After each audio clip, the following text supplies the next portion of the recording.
নমস্কাৰ বাস্তু আছাম অনুষ্ঠানলৈ আপোনালোক সকলোকে স্বাগতম জনাইছো। আশা কৰোঁ আপোনালোক সকলো ভালে আছে, কুশলে আছে, মংগলে আছে। আজি আপোনাৰ আলোচনাৰ বাবে লৈ আহিছে এটা অতি গুৰুত্বপূৰ্ণ বিষয়বস্তু যে ৰাতি ৰাতি শোৱাৰ আগতে কৰক এই কেইটা কাম, গোটেই জীৱন সলনি হৈ যাব।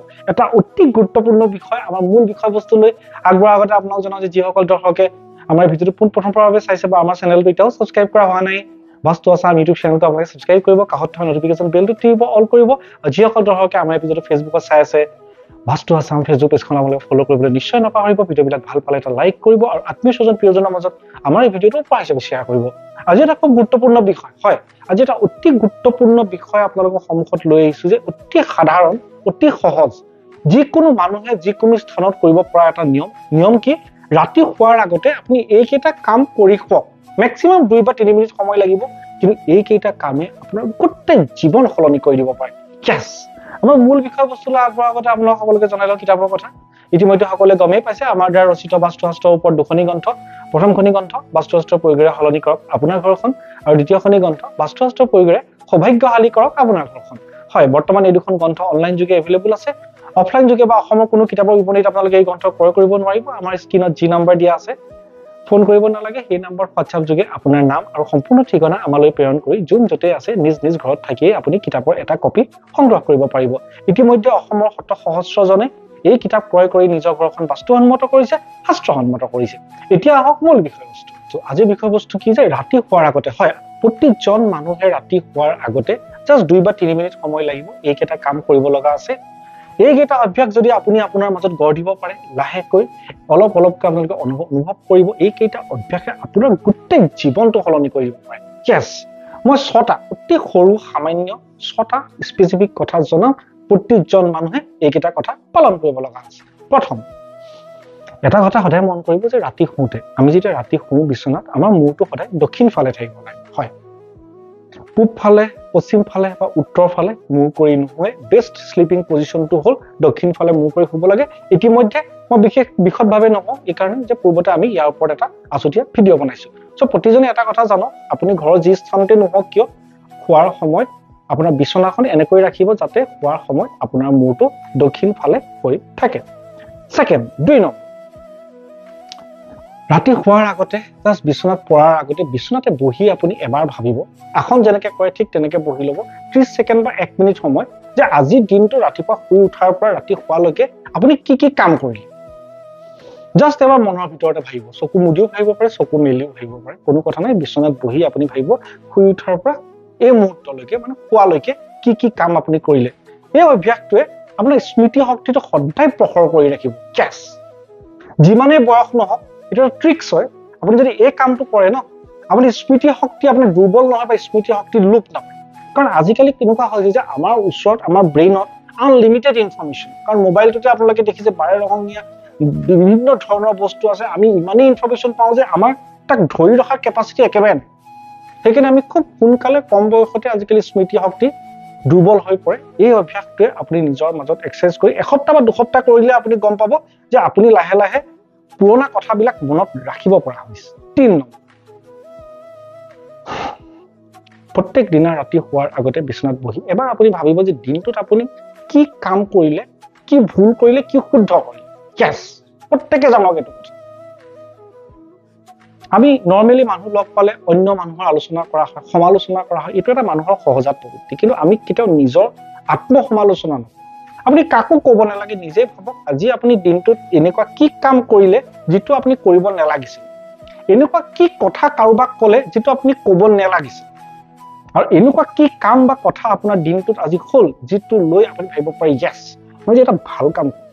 প্ৰথম যেতিয়া আপুনি কৰিব ন, ৰাতি শোৱাৰ আগতে যেতিয়া ভাবিবলৈ ল'ব যে দিনটোত মই আজি ভাল বা বেয়া কি কাম কৰিলো, আপুনি প্ৰথমে দেখা পাব আপুনি এনেকুৱা কোনো কাম কৰা নাই যিটো হয়তো আপুনি ভাল বুলি ক'ব পাৰে, বা এনেকুৱা কোনো কামো কৰা নাই যিটো বেয়া বুলি ক'ব পাৰে। সেয়া ডাঙৰ কথা নহয়। আমি আত্মসমালোচনা কৰিলে আমি দিনটোত কৰা কিবা নহয় কিবা এটা ভুলৰ কথা সকলোৱে অনুভৱ কৰিব পাৰোঁ। চাওক, আত্মসমালোচনাৰ পৰা আত্মসংশোধন আহে। এইটো আমাৰ জীৱনত, আপোনাৰ মোৰ প্ৰত্যেকৰে জীৱনত বহুত বেছি ইম্পৰ্টেণ্ট। পৰচৰ্চা, পৰ সমালোচনা আমাৰ প্ৰয়োজন নাই। আমি সদায় নিজক সংশোধন কৰাৰ কথা যদি ভবা হয়, তেতিয়া নিজক শক্তিশালী কৰা হয়। আৰু ইয়াৰ পৰা কি লাভ হ'ব, আপোনাৰ মাজত থকা বেয়া গুণবিলাক এটা এটাকৈ দূৰ হ'ব আৰু ভাল গুণবিলাক এটা এটাকৈ আপোনাৰ মাজত ফুটি উঠিব। সো সদায় এটা ভাবিব লাহে লাহে আপুনি এটা কথা ভাবিব যে মই প্ৰত্যেক দিনে এনেকুৱা এটা কাম কৰি চাবলৈ এনেকুৱা এটা কাম কৰিবলৈ চেষ্টা কৰিব যে ৰাতি আপুনি খোৱাৰ আগতে ক'ব পাৰে য়েছ আজি দিনটোত মই এইটো ভাল কাম কৰিলো এই গুণটোৱে বিশ্বাস কৰক আপোনাৰ গোটেই জীৱনটো সলনি কৰিব পাৰে য়েছ 4 নম্বৰ ঠিক ৰাতি খোৱাৰ আগতে প্ৰত্যেকৰে নিজৰ ইচ্ছা আছে নিজৰ এটা উইচ বিছনাত বহি মুখেৰে 3বাৰ উচ্চাৰণ কৰিব অলপ সময় 30 ছেকেণ্ড 1 মিনিট সময় সেই কথাটো ভাবিব যে আপুনি সেই সপোনটো আপুনি পূৰণ কৰিবলৈ গৈ আছে নোৱাৰিম বুলি কেতিয়াও নাভাবিব আপুনি পূৰণ কৰিব লগা আছে আৰু একমাত্ৰ আপুনিহে পূৰণ কৰিব পাৰিব মুখেৰে উচ্চাৰণ কৰিবলৈ এইকাৰণে কৈছো যে শব্দ ব্ৰহ্ম সো শব্দ ব্ৰহ্ম মই ইমান ডিটেইলছ নকওঁ কিন্তু এটা কথা জানক যে ৱৰ্ডৰ সাংঘাতিক পাৱাৰ আছে আপুনি যেতিয়া আপোনাৰ সপোনটো মুখেৰে উচ্চাৰণ কৰিব ডেইলি হোৱাৰ আগত একান্তত সৰুকৈ কৰক নিজে শুনাকৈ কৰক আপোনাৰ নিজৰ গোটেই অৰ্গেনখিনি এক্টিভ হৈছে বিশ্ব ব্ৰহ্মাণ্ডৰ কৃপাত সেই বস্তুটো আপোনাৰ জীৱনত এদিন নহয় এদিন হ'বই 5 নম্বৰ আপুনি ৰাতি শুৱাৰ আগতে যদি আপুনি দিনটোত কিবা হতাশাত থাকে ফ্ৰাষ্ট্ৰেশ্যনত থাকে এনজাইটিত থাকে টেনচনত থাকে আপুনি ভবা মতে দিনটো যোৱা নাই তেন্তে ৰাতি শুৱাৰ আগতে আপুনি এবাৰ গা ধুই কেছ আপুনি কৰি চাওক তেতিয়া গম পাব আপুনি কিমান ফিলিং গুড ফেক্টৰটো আপোনাৰ গোটেই 50% এনজাইটি 50% দুশ্চিন্তা এই কামটোতে আপোনাৰ পৰা নাইকিয়া হৈছে আপুনি দুশ্চিন্তা বাদ দিয়ক এনেও যদি আপুনি কেতিয়াবা নিজে চাব পাৰে এনে আপুনি ৰাতি শুৱাৰ আগতে এবাৰ গা ধুই চাব এইটো এটা বিভিন্ন ধৰণৰ চক এইটো এটা মই এটা বৈদিক নিয়মো আপোনাক কৈছো আৰু আপুনি এইটো মেডিকেল সায়েন্সৰ পৰাও আপোনাক কৈছো কাৰণ যেতিয়া আমি গা ধোৱা হয় আমাৰ সদায় হেপি হৰমোনছ ৰিলিজ হয় আৰু তাৰ পৰা আমি বেনিফিট পাওঁ আমাৰ ভাল লাগে ফিলিং গুড সো মই সেইকাৰণে ক'লো যে হতাশাত থকা টেনচনত থকা যিকোনো মানুহে ৰাতি এবাৰ গা ধুই শুব আপুনি বহুত ভাল স্লিপ অনুভৱ কৰিব আৰু চক এটা কথা আপুনি জানি থওক আমি শুৱাটোৱে ডাঙৰ কথা নহয় আমাৰ কোৱালিটি অফ দ্য স্লিপ আমাৰ যেটো আমি শু তাৰ কোৱালিটি হয় স্বাস্থ্যকৰভাৱে আমি শুব পাৰিম 6 নম্বৰ আৰু অন্তিমটো ৰাতি শুৱাৰ আগতে আপুনি বিছনাতে বহি বা প্ৰাৰ্থনা কৰক জাস্ট 30 ছেকেণ্ড 1 মিনিট সময় প্ৰথমে কাক ভাবিব আপোনাৰ গুৰু যাক আপুনি গুৰু বুলি ভাবে যদি গুৰু নাই জীৱনত এজন গুৰু থকাটো খুব দৰকাৰ আমি গুৰুৰ ওপৰত ইয়াৰ আগতে আমি ভিডিঅ' প্ৰকাশ কৰিছো আৰু গুৰু সাধাৰণতে সদায় জীৱিত ব্যক্তি হোৱাটো খুব দৰকাৰী য়েছ কাৰণ বহু মানুহৰ কোনোবা এখন কিতাপ বা কোনোবা এজন ব্যক্তি গুৰু হ'ব পাৰে যি হয়তো সময়ৰ সোঁতত হেৰাই গৈছে কিন্তু এজন জীৱিত ব্যক্তি গুৰু হৈ থকাটো আপোনাৰ খুবেই প্ৰয়োজন প্ৰথম আপুনি গুৰু কথা ভাবি তেওঁৰ পৰা একান্ত মানে আশীৰ্বাদ বিচাৰিব কিয় যে তেওঁ আপুনি দেখুৱা পথত আগবাঢ়িছে সেকেন্ড নেদেখাজনক ভগৱান এবাৰ প্ৰাৰ্থনা কৰিব এটা কথা মন কৰিব ভগৱানৰ প্ৰাৰ্থনাত একো নিবিচাৰিব yes সবচে ইম্পৰ্টেন্ট কথা কাৰণ আমি যেতিয়া ভগৱানৰ প্ৰাৰ্থনা কৰো আমি বোলে মোক আমুকটো দিয়া মই আমুকটো হোৱা নাই একো নিবিচাৰিব জাস্ট দিনটোৰ কাৰণে থ্যাংক ইউ দিব ধন্যবাদ দিব কাৰণ এটা কথা জানিব আপুনি যেতিয়া ৰাতি শুবলৈ যাব পৃথিৱীৰ কোটি কোটি মানুহে ৰাতি শুবলৈ যায় কিন্তু যিমানখিনি মানুহে ৰাতি শুবলৈ যায় ন নেক্সট দিনা সিমানখিনি মানুহে কেতিয়াও সাৰ নাপায় yes সবচে ডাঙৰ কথা বহু মানুহ এই নিদ্ৰা শয্যাতেই মৃত্যুবৰণ কৰে আজি যে আপুনি দিনটো পালে সফলকৈ গ'ল তাৰ কাৰণে ঈশ্বৰক এবাৰ ধন্যবাদ জনাব যে আজি আপোনাৰ দিনটো একো বেয়া হোৱা নাই যদি কিবা বেয়াও হৈছে ন এনেকৈ ভাবিব যে আপোনাৰ আৰু বেছি বেয়া হ'বলৈ আছিলে নেদেখাজনৰ কৃপাতে আপোনাৰ ইমানখিনি বেয়া হ'ল আৰু বেছি বেয়া নহয় এটা অপটিমিষ্টিক পইণ্ট অফ ভিউ এইটো জীৱনত থকাটো খুব দৰকাৰ আমি যে ভাবো মোৰ ক্ষেত্ৰতে এনেকুৱা কিয় হৈছে মই কিয় ভুগো এইটো এটা ভুল চিন্তা সেইকাৰণে ভগৱানৰ ওচৰত উজৰ আপত্তি নহয় ভগৱানৰ ওচৰত ভিক্ষা প্ৰাৰ্থনা নহয় ভগৱানক এবাৰ থ্যাংক ইউ দিব ৰাতি শুৱাৰ সময়ত যে দিনটো সফল ৰূপে পাৰ কৰাৰ বাবে আৰু যিকোনো এটা মন্ত্ৰ